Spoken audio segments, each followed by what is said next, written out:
Batman Holy Terror. A one-shot published in 1991, Batman Holy Terror was the first graphic novel to ever bear the Elseworlds logo. It takes place in an alternate timeline where the US is a Commonwealth nation ruled by a corrupt theocratic government. In it, Bruce Wayne, 22 years after the death of his parents, plans on joining the clergy, until James Gordon informs him of the truth behind his parents' death. It wasn't a random mugging, but rather a state-planned execution. It's revealed that the government brainwashes and tortures people, especially those who are anti-government radicals. Thomas Wayne was one of those radicals, a physician who attempted to treat those who had undergone experiments, aversion therapy, had been impregnated due to experiments, you name it. Bruce decides to start a crusade, hunting down the people responsible for his parents' assassinations. He becomes a priest, dons a costume that his father once wore in a play, and ends up discovering that the highest court of government, the Star Chamber, are the ones to blame. They have testing facilities in which characters like Barry Allen are forced into experiments that tamper with splicing their genes. He also stumbles upon the corpse of Superman, known as Project Green Man, an alien child that was found in Kansas who was raised and studied by the state. The older he got, the more difficult it was for the government to control him, so they killed him using an irradiated rock found in his spaceship. All in all, it's a pretty dark graphic novel. And at number 9, Superman the Feral Man of Steel. The Feral Man of Steel is an Elseworlds one-shot published in 1994 that puts Kal-El in the 19th century, having him raised by wolves. So yeah, you probably guessed it, it's a story that is loosely based on the Mowgli series, with aspects of Tarzan peppered in. Superman's ship crashes into a jungle in India, and the baby Kal-El is saved by a pack of Indian wolves from a Bengal tiger. As the boy grows, he develops powers along with a new power that allows him to communicate with animals. Lois Lane is later brought into the narrative, falling in love with him, and Lex Luthor also makes an appearance as a power-hungry explorer in search of fame and riches. He's got mutton chops and a full head of hair too, which is pretty great. He ends up taking Kal-El to England and attempts to force the Feral Man of Steel to assassinate Queen Victoria, using a kryptonite jewel to attempt to manipulate him. And at number 8, JLA the Nail. JLA the Nail is seen as one of the best Elseworlds series to date. Published in 1998, its story surrounded a parallel universe in which the Kent's truck hits a nail in the road, giving them a flat tire and ultimately starting a domino effect in which they aren't the ones to discover Kal-El. Superman is non-existent in this world, and flash forward to the future, the Justice League still does exist, but sans the Man of Steel. But because of the lack of his presence, there's a whole lot of other difficult factors in play for our remaining heroes. Perry White and Metropolis Mayor Lex Luthor conduct an anti-metahuman propaganda campaign. Hawkman dies after a battle with a Mazo. Green Arrow becomes a paraplegic with a bitter taste towards the JLA. Metahumans begin to get captured and eliminated one by one, starting with villains but eventually moving on to the Doom Patrol and the Outsiders. The Joker liberates Arkham Asylum, kills Robin and Batgirl, and then traps Batman. Catwoman manages to save him, but in the process, the Joker commits suicide, which looks like a murder, ultimately tarnishing the JLA's reputation. Things only accelerate from there, so you should definitely check out The Nail. Moving on to another famous Elseworlds title, in at 7, Kingdom Come. Created by Mark Waid and Alex Ross, this 1996 4-issue miniseries is a deconstructionist tale set in an alternate future in which the world of superheroes has been divided into two types: visibly out-of-touch heroes and a growing population of reckless, irresponsible, and amoral vigilantes, many of which are the offspring of the traditional superheroes. Batman is stuck in the middle, desperately trying to damage control the escalating situation. It's a story that has been considered Ross's grand opus about the characters of DC and has been compared to the likes of Watchmen and Alan Moore's Twilight of the Superheroes, the writer's infamous lost work. The traditional superheroes of the Justice League end up abandoning their positions and duties when a new superhero by the name of Magog rises up, who kills the Joker while the villain is on his way to a trial for the mass murders of the staff at the Daily Planet. After Magog ends up accidentally killing millions in the American Midwest and destroying a huge amount of the country's food produce resources, Wonder Woman convinces Superman to return to Metropolis and reform the JLA. Of course, Batman has some beef with his best pal, resenting him for walking away 10 years ago and letting the world become what it has. And he insists his old methods won't work with this new generation of heroes. And that's just the first chunk of the story. It gets more intense from there. And at number 6, Wonder Woman Amazonia. From 1997, this one-shot takes place between the years of 1888 and 1928, in a steampunk alternate reality after a mysterious explosion killed Queen Victoria and her entire immediate family. An American man called Jack Planters appears with a claim to be a distant relative and is crowned king. Turns out he is responsible for the death of the royal family, and under his rule the British Empire becomes more militaristic, declaring war on France. And it's super misogynistic, suspending all the rights of women within this newly established and harsh patriarchy. So now is where Wonder Woman comes in. Steve Trevor, a villain in this reality, comes to Paradise Island and kidnaps Diana, forcing her to marry him. She ends up becoming a theater star in London, but eventually takes on the Wonder Woman persona, organizing a resistance against King Jack. Number 5. Red Rain. Red Rain has to be one of my all-time favorite Elseworlds tales. It also was an ongoing story that was told over the course of multiple graphic novels released throughout the 90s. In this story, Batman battles vampires but eventually succumbs to them when he is bitten and transformed himself into one of the creatures of the night. He still battles with his new monstrous nature, however, attempting to rebel against it. However, eventually the Joker pushes him too far, causing him to give into temptation and drink his foe's blood. I also like how this is rebel.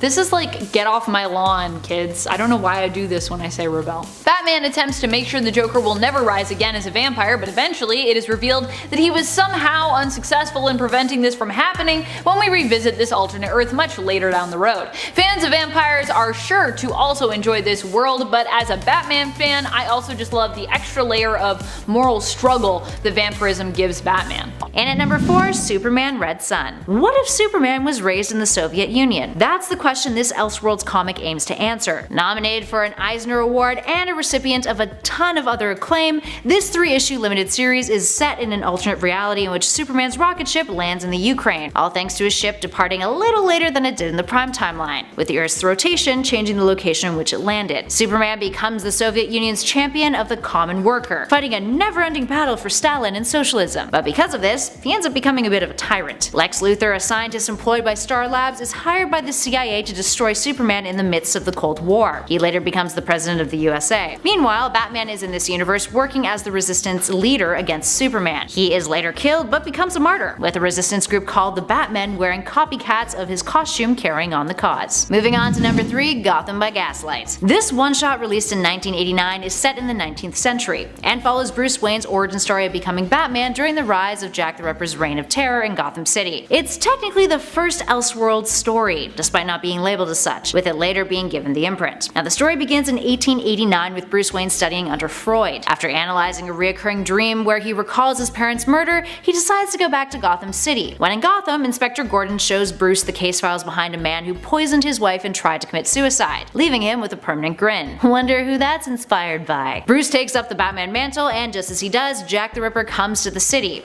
commits a series of murders that some people actually blame on Batman, but eventually Batman and the Ripper come face to face as Bruce interrupts him, during one of his murders that is. It's revealed that the man behind the Ripper is actually an acquaintance of Bruce's, Jacob Parker, who's been going around killing women who reminded him of Bruce's mother, whom he was in love with and was rejected by. Parker was the one responsible for hiring an assassin to kill his parents. Moving on to number 2, Superman Speeding Bullets. Another one-shot on our list, Speeding Bullets was released in 1993 and explores the life of a superhero who is the amalgamation of Batman and Superman. Kal-El is sent to Earth and is found by Thomas and Martha Wayne, who name him Bruce.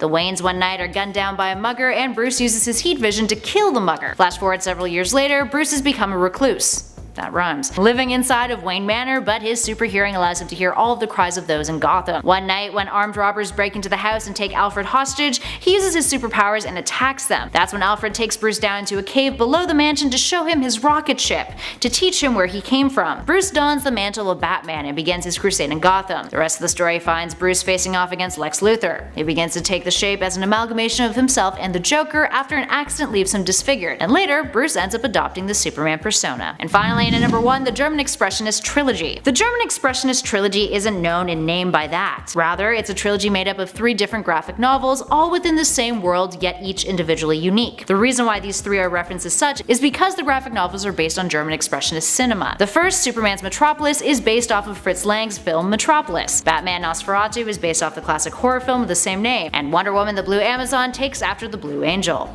Metropolis takes place in the future, in the city of Metropolis, in which social inequality is a massive problem. An evil scientist named Luthor has the city wrapped around his finger, ends up seeking out the leader of the rising revolution, Lois Lane, and uses her to create a robotic duplicate that he names Futura. After learning about his alien origins, Clark ends up fighting Futura, rescues Lois, defeats Luthor, and he and Lois end up becoming the new enlightened rulers of the city. You kinda get the gist from that, with the films informing the plots of these stories being adapted to fit into the origins of the 3 DC heroes that star within them. Number 10. Doom Patrol. This team of freaks were all victims of accidents caused by the scientist Niles Calder. These accidents made the team members outcasts, but also granted them amazing powers which made them capable of amazing feats. They also have members who would match up well against many members of the Silver Age Justice League. Their leader, Niles Calder, has a tactical brain that rivals that of Batman. Lucius Reynolds can wield magic and is capable of pyrokinesis, which could make him a problem for Martian Manhunter and could dehydrate Aquaman, who in the Silver Age needed to be exposed to water every hour. Danny the Street could make himself a yellow, inescapable void, thus trapping Green Lantern. One of Kay Chalice's personalities can see the future, making her a good candidate to go up against and counter Flash's super speed. Elastigirl's power to grow to huge heights is similar to Wonder Woman's recurring villain Giganta, making them a good matchup, and Negative Man can produce radiation, which he recently used in the latest World's Finest run by Mark Waid to imitate the effects of Krypton's red sun, meaning that he could depower Superman. He could also use this power to give Batman cancer, so all in all the Doom Patrol is not to be trifled with. Number 9. The Teen Titans. A team consisting of the various sidekicks and young heroes of the DC Universe, many fans would assume that the Justice League would have no trouble taking out this team. But I would argue that the Silver Age version of the team is less powerful than most of the more infamous Titans lineups. I mean, Silver Age Batman is the guy who wore a different colored batsuit every night to try and distract criminals from Robin's broken arm. In a fight between him and Nightwing, Tim Drake, or Damian, I would put my money on any of the Robins who have been on the Titans 9 times out of 10. Silver Age Martian Manhunter's weakness is fire? Well, good luck with Starfire. Superman would probably pair up best against Raven, whose magic would give him some trouble. Miss Martian's mind control would be effective against Green Lantern. Between members like Cyborg, Supergirl, Power Girl, and Beast Boy,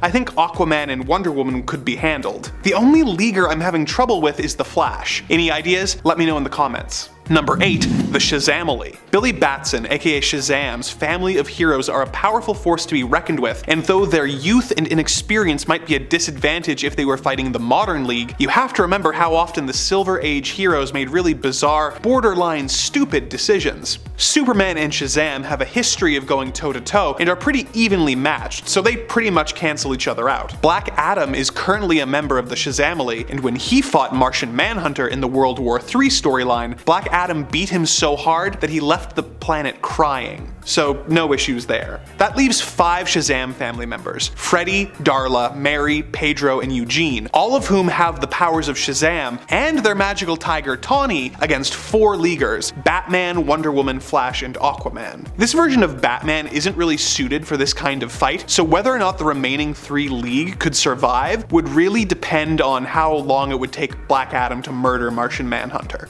Number 7. The Justice Society. Before the Justice League was introduced in 1960, the superhero team of the DC Universe was the Justice Society of America. They helped the Allied forces in World War II and have helped to keep the world safe ever since. This team gets a lot of points against the League due to the technicality we established in the intro. Wonder Woman, Batman, and Superman were all members of both teams, so won't be considered in this hypothetical matchup. While that removes a lot of the League's heavy hitters, the JSA is still left with a considerable roster that would make them a nightmare for the remaining Leaguers. Black Adam is a member of this team as well, so as stated before, he could handle Martian Manhunter like he did in the World War III storyline. In a fight between Silver Age Aquaman and Hawkman and Hawkgirl, Arthur Curry is coming out of it as fish food. The JSA has their own Flash and Green Lanterns in the form of Jay Garrick and Alan Scott, so that would put the JSA on almost even footing. But once you include additional members like Blue Beetle, Cyclone, and Atom Smasher, and Mr. Terrific, I think the JSA takes it through sheer numbers. Number 6. Young Justice. Yet another beloved team of young heroes who were mostly sidekicks who formed their own team, Young Justice wouldn't last long against the modern Justice League, but once again, you have to take into account the weaknesses inherent to the Silver Age versions of the characters. For example, while you might assume that the first Aquaman, Arthur Curry, would wipe the floor with the new Aquaman and former Aqualad, Jackson Hyde, the Silver Age version of Arthur wasn't summoning leviathans or causing tidal waves, he was riding dolphins and hanging out with an octopus named Topo. As I said in the Titans entry, Tim Drake vs. Silver Age Batman is no contest. Teen Lantern might not be a match for Green Lantern, but if any member of the team simply painted themselves yellow, they would probably be fine. Superboy would probably take Superman by surprise with the sheer level of brutality he was capable of, and although he probably wouldn't win, if he teamed up with a character like Sideways who can open rifts to other dimensions, they could probably get him off the board for a while. Martian Manhunter could be trouble, but Jenny Hex's power negation abilities and the sheer power of characters like Amethyst and Naomi McDuffie, I think they could handle him. Wonder Girl and Silver Age Wonder Woman are probably about on par, and Impulse would be able to at least slow down the Flash, but the Young Justice ringer is Summer Pickens, who can dial her H-phone and be replaced with a hero from the Heroverse who can handle the task for her. Number 5. Justice League Dark. This subset of the League is dedicated to dealing with supernatural or mystic threats to the Earth, and has many of DC's most powerful magic wielders as members. Wonder Woman was a member of both teams, so she won't be considered in this entry. A member like Deadman, who can possess people, would be a good way to take out the Flash. The demon Etrigan almost killed the modern Batman in Kevin Smith's Widening Gyre, so Silver Age Bats is totally screwed. He's also yellow, so he could cause a lot of problems for Green Lantern. Superman's magic weakness would make him particularly vulnerable to all of the members of this team, but mostly Zatanna. And don't tell me you wouldn't love to see Silver Age Aquaman go up against the chain-smoking magic wielder John Constantine, who could just use magic to dehydrate him. All that leaves is Martian Manhunter, while the Dark Justice League still has a surplus of fighters like Dr. Fate, Swamp Thing, and Enchantress, just to name a few. Number 4. The Legion of Superheroes. The Legion of Superheroes are a massive team of superpowered people from various worlds in the 30th century. They have a history of traveling through time to team up with a young Clark Kent and preventing disasters before they happen. Unfortunately for the League, this means that their most powerful member is benched for this round. A Legion member like Element Lad, who can transmute common elements, like water, into other things, could take out this version of Aquaman pretty fast, while the Chemical Kid's ability to affect the chemical reactions in the body would cause Batman to go into toxic shock. Dragonwing can breathe fire, which would make Martian Manhunter have some issues. Despite Superman being off the board for both teams, the Daxamite Mon-El has a very similar power set to the Man of Steel and would be a real challenge for Wonder Woman, especially if he teamed up with another member of the team, Superman's son John. There's no one hero who could break the Flash's stride, but considering there are like 24 Legion of Superhero members I haven't mentioned, the Legion would take this fight over the original Justice League through sheer numbers. Number 3. The Bat Family. So obviously Batman is off the table for this pair-up of the League versus the various sidekicks that Batman has trained over the years. While I don't think that the modern Bat Family could take out the original League in open combat, their experience over the years in guerrilla tactics and their access to a Bat computer full of plans designed to take out way more powerful versions of the League's heroes would give them a definite edge. But even if we take away those plans as they were developed by Batman, the Bat Family has the know-how to formulate effective contingency plans of their own. In the recent Robin and Batman miniseries, we learned that coming up with plans to take out superpowered beings was one of the first lessons Dick Grayson was taught when he was introduced to the Justice League and the Teen Titans. Characters like Tim Drake and Damian Wayne have shown a keen tactical mind, with Damian repeatedly bragging about how he would plan to take out the superheroes of the League. These Robins, teamed with other members like the various Batgirls, Batwing, Signal, and Huntress, would be more than smart enough to come up with their own plans to take out the Silver Age heroes of the League. We know they have access to Kryptonite, although Damian claims to have a plane to defeat Superman in the comics that is magic-based. Dick Grayson beat up Green Lantern as a child in All-Star Batman and Robin after painting an entire room and himself yellow, so Nightwing would have no issues as an adult going up against the Silver Age version of the character.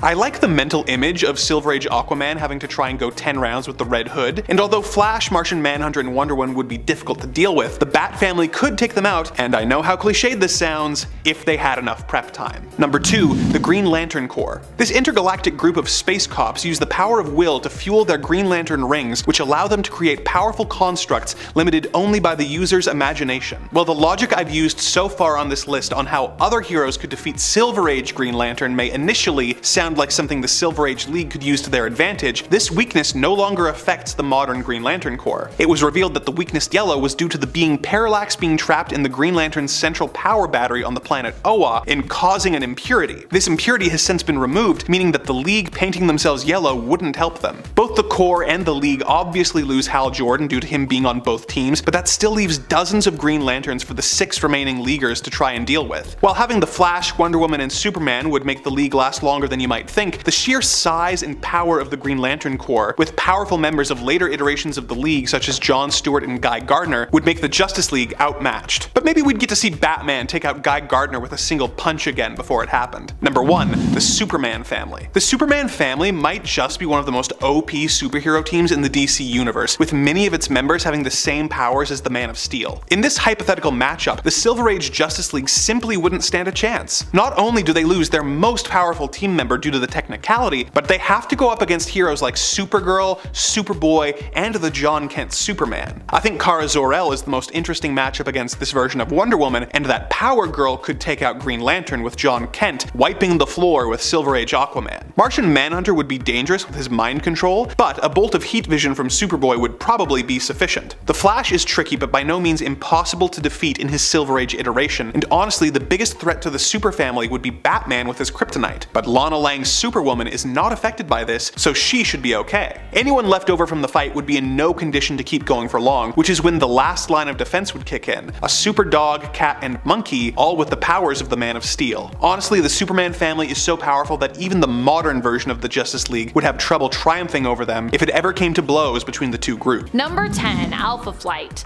This might be a controversial way to start off this list, but I truly do believe that Alpha Flight can be more powerful than the Avengers team, especially if we're talking about consistent teamwork, which the Avengers members sometimes struggle with due to, well, butting heads with each other. I mean, people on the Avengers have straight up killed their other teammates before. That is just a fact. I mean, I did a whole list about the amount of times Iron Man has been basically killed by his teammates, and after talking it over with Andrew, it seems like Alpha Flight also has a better system in place for making sure their team not only works smoothly, but also that members are well trained before even earning their place on the team due to the existence of both Beta Flight and Gamma Flight, which were initially used as training teams. Although Gamma Flight has kind of become something else in recent years, but yes. And friends, before I move on to our next spot on this list, if you love what we do here at Top 10 Nerd, why not show us you love us by giving this video a little like? Click that thumbs up. Number 9, Midnight Suns. Midnight Suns is basically Marvel's main magical team.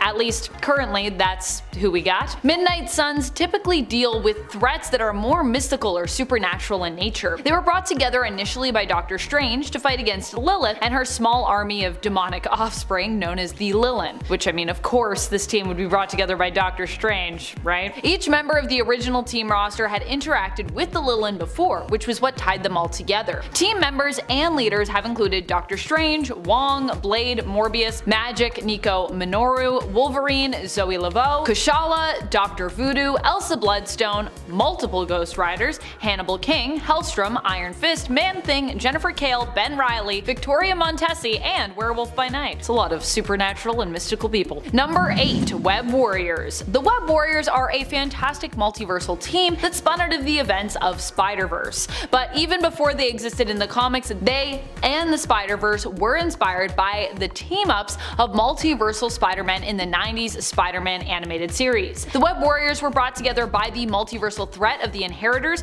who hunted down various alternate Spider people, known as Spider Totems, across the Marvel multiverse. After they were defeated during the Spider-Verse event and the dust had settled, the Web Warriors were created to defend those worlds, who were left afterwards without a hero. Considering how powerful Peter Parker's Spider-Man is, I think you can understand how a team made up of various alternate versions of the character would be off the charts when it comes to their power level. I mean, Spider-Man himself is pretty crazy, like a team of Spider-Men. I wish we had an Avengers team that was actually just like different Spider people. That could be pretty cool. Number 7, Fantastic Four. The Fantastic Four, despite being often smaller in number, though they have expanded beyond that number over the years, is still mightier, I'd say, than the Avengers. But I also feel like that's to be expected. After all, the FF were one of the first Marvel teams and are referred to fondly as Marvel's first family. So if anything, I consider them kind of like the first team. The Fantastic Four usually is made up of the 4 initial friends and relatives who are forever changed by exposure to cosmic rays during their first voyage out into space. At least that's the original origin story. The team has had countless heroes join their ranks here and there over the years. Well, you know Mr. Fantastic, Invisible Woman, Human Torch, and The Thing. Some other members on the FF roster have included the Hulk, Wolverine, Ghost Rider, Spider-Man, Storm, She-Hulk, Nova, Moon Girl, Devil Dinosaur, Crystal, and Black Panther, among others. Number 6, The Quiet Council. They aren't really a team of superheroes, but the title of this video is simply Marvel Teams More Powerful Than the Avengers, and The Quiet Council, I would consider them to be a team still. They're a team of folks in the Marvel universe. Granted, their team is more about protecting protecting their power and their nation of Krakoa, but hey, I think it still counts. The Krakoan Quiet Council as such is composed of not just mutant superheroes, but mutant villains as well, as Krakoa is said to be a place for all mutants, where past misdeeds are forgiven in the name of creating a better tomorrow and a safe haven for all mutants. Current members include some of the most prominent, iconic, and powerful mutants in all of existence: Destiny, Hope Summers, Storm, Exodus, Professor X, Emma Frost, Mr. Sinister, Captain Kate Pryde, Mystique, and Sebastian Shaw. Formerly, the Council also featured such additional powerhouses as Apocalypse, Magneto, and Jean Grey, besides. Number 5. X-Men. I mean, of course I was going to put the X-Men on this list. Y'all know me, I'm a huge mutant fan. And the premier mutant team in the comics, of course, is the X-Men. I've also loved that over the years the X-Men has become more of a global team than just necessarily an American one. Unlike the Avengers, which has tended to remain mostly American in terms of their prominent team members throughout the years. I mean, most of the people on the Avengers tend to be American, not always, but I feel like the X-Men is a little bit more global in that regard. Although they do also have a lot of American members. I mean, based in New York. It's Marvel Comics. X-Men's current and previous lineup have also been exceptionally strong, and even the OG X-Men roster featured some mutants who are still considered the most powerful even today, and who are still around, of course, in the comics even today. The current roster features Cyclops, Firestar, Forge, Iceman, Havoc, Magic, Jean Grey, aka Marvel Girl, and Synch. Honestly, Synch is also alone just so amazing, and has taken the meaning of teamwork to another level, I think. Synch. Such an underrated character that now is getting his time in the spotlight. Number 4. Eternals. The Eternals are another team that deserve more love when it comes to the comics and when it comes to their powers. They're a team made up of literal immortal beings who are extremely resistant to dying, but up until recently anyways, even if they did die, they would actually quickly return to life thanks to the machine which rebuilds and resurrects them and is integrated, or was integrated, with the planet Earth, which is actually itself a living mechanism of sorts. The Eternals recently had a killer comic series written by Kieran Gillen that I would also highly recommend you check out. This is a series that will make you a fan if you weren't already. The Eternals all also possess a unique power comparable to a powerful ability of mutant villain Apocalypse. They can manipulate and alter their own molecular structure, having complete control of it, and some, like Circe, can even manipulate matter in general, be it organic or inorganic. Number 3. God Squad. The God Squad was brought together to combat another group of gods, the Skrull Pantheon. The team made their first appearance in Incredible Hercules issue 117, but while Hercules would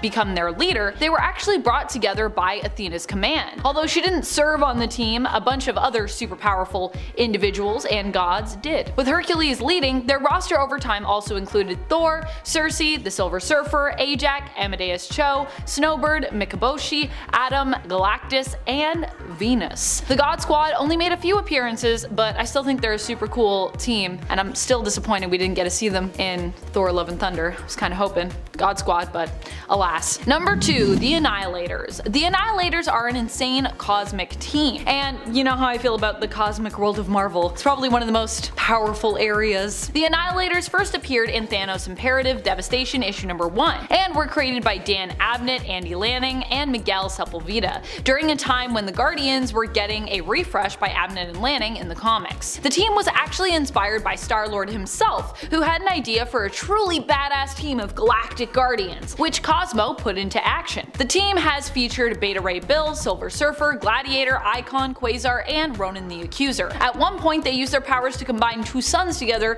and prevented them from going supernova. So yeah, that's the power level that we're talking about. Number 1. The Defenders. I feel like the Defenders is a team that is often forgotten, but is randomly like one of the best superhero teams we've ever seen from Marvel. Perhaps this also has to do with the fact that none of its members ever really wanted to join or be there, at least not initially. The Defenders was the name given initially to the reluctant team up of the Hulk, Namor, and Doctor Strange, with Strange acting as the de facto leader of the team. Also, just having Doctor Strange as the leader of any team makes it pretty impressive, hence why the Midnight Suns are also on here. When it comes to Avengers teams, he tends to be more elusive, and even solo, he's known for being a powerhouse, so combine him with other powerhouses on a team, albeit ones, you know, in different categories like the Hulk and Namor, and you can see how this team becomes seemingly unstoppable. In fact, I feel like the fact that each of these heroes, kind of has their own thing going on is what makes the Defenders so great. And they've also had a lot of other people join them throughout the years that have also been insane. As long as they all happen to be working together, the Defenders is a pretty great team. Which of course, especially in the beginning, wasn't always the case. But hey,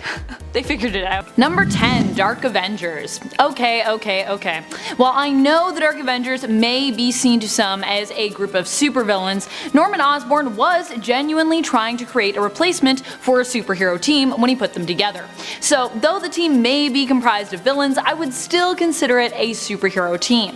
While the Dark Avengers may not save the day like their more shiny and cordial counterparts, they are definitely more complex and interesting. The members of the team often have to work harder to save the day, working to overcome their own internal and moral struggles, wrestling with the type of person they want to be, and adapting to seeing themselves even as heroes. Number 9, Birds of Prey.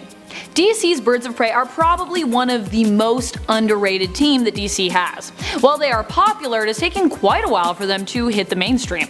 They appeared in the Batman animated series, had a short-lived TV show in the early 2000s, and have only now just got their own film.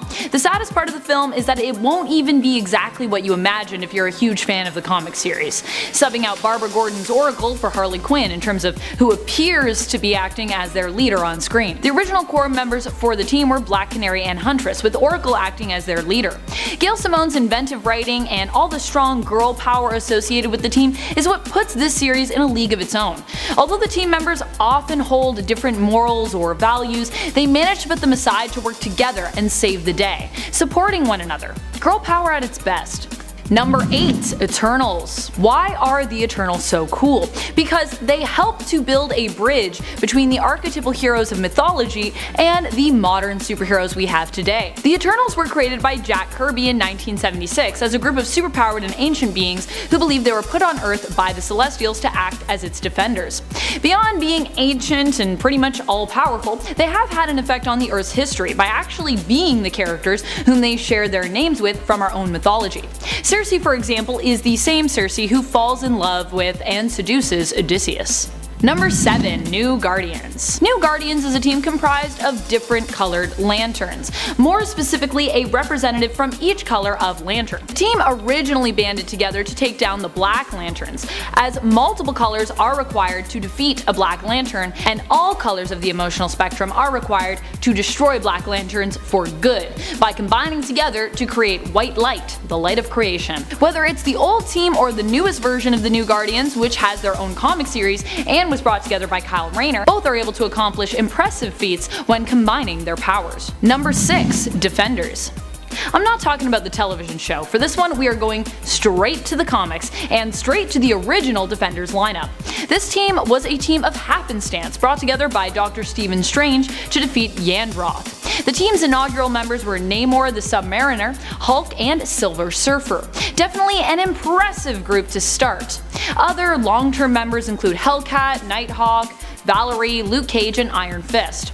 Although the original Defenders team shares some members with their TV counterpart, the premise felt much more orchestrated than the comics' ragtag crew of powerhouses. Number 5, Fantastic Four. Truly the heart at the center of Marvel.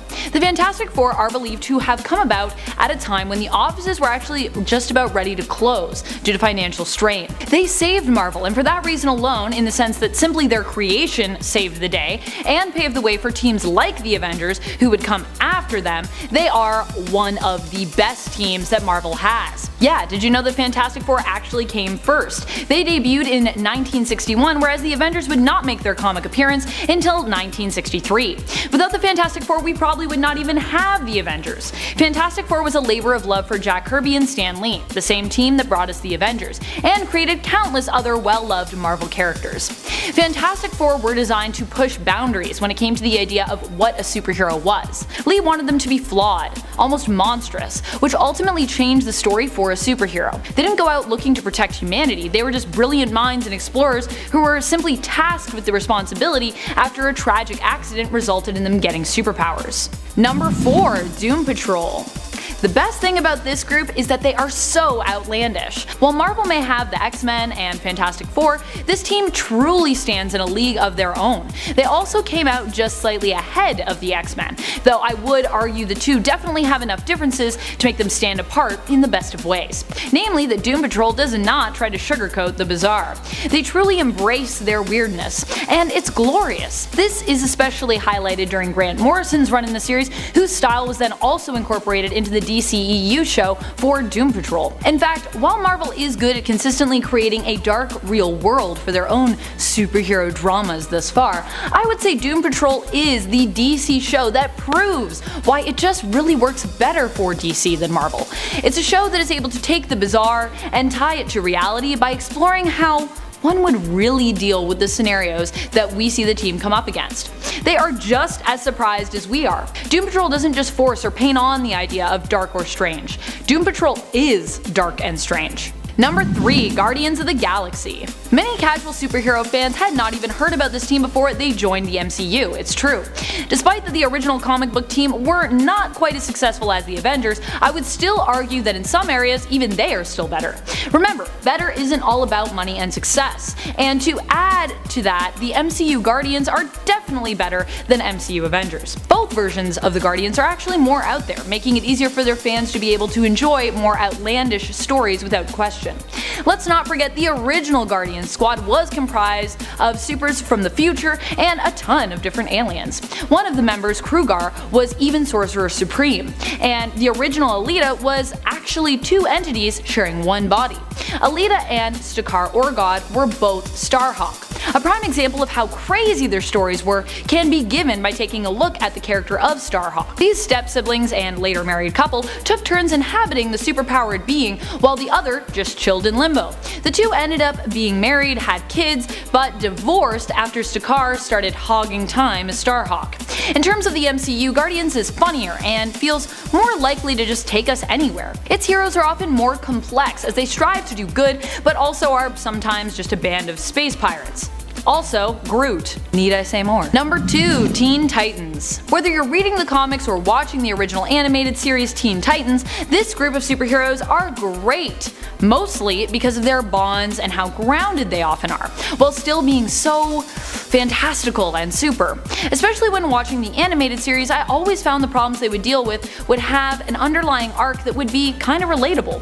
It's taking small problems, enlarging them to make them more entertaining, but still keeping an amount of honesty and relatability to keep you connected. Storytelling at its best. While the MCU may be known for having some of Hollywood's best talent around, the animated Teen Titans had some of the best voices, including Tara Strong, Ron Perlman, and Kevin Michael Richardson. Number 1. X-Men. Yeah, you probably knew I was going there if you know me. The X-Men have been around for just as long as the Avengers, but their stories have been ever more zany and interesting. Okay, so granted, some of the Avengers plots have been kinda zany, but usually more zany in a problematic way than the X-Men's plots, which are usually just weird as heck instead, and a lot more fun. Remember when Kitty Pryde got stuck in a giant bullet and was lost in space for years till Magneto pulled her back? Or when Jubilee became a vampire? And those two X-Men aren't even considered the mains of the main roster. The best thing about the X-Men is even if you've fallen off the bandwagon with them at some point, they always have something to bring you back into the fold. Hickman's newest X-Men series have done just that, reimagining the X-Men but still managing to continue the continuity. If you are behind on House of X or Powers of X, by the way, or if you've just left the X-Men behind, you need to come back and you need to read these new series. They are both brilliant. I'm so excited for all the new X-Men comics.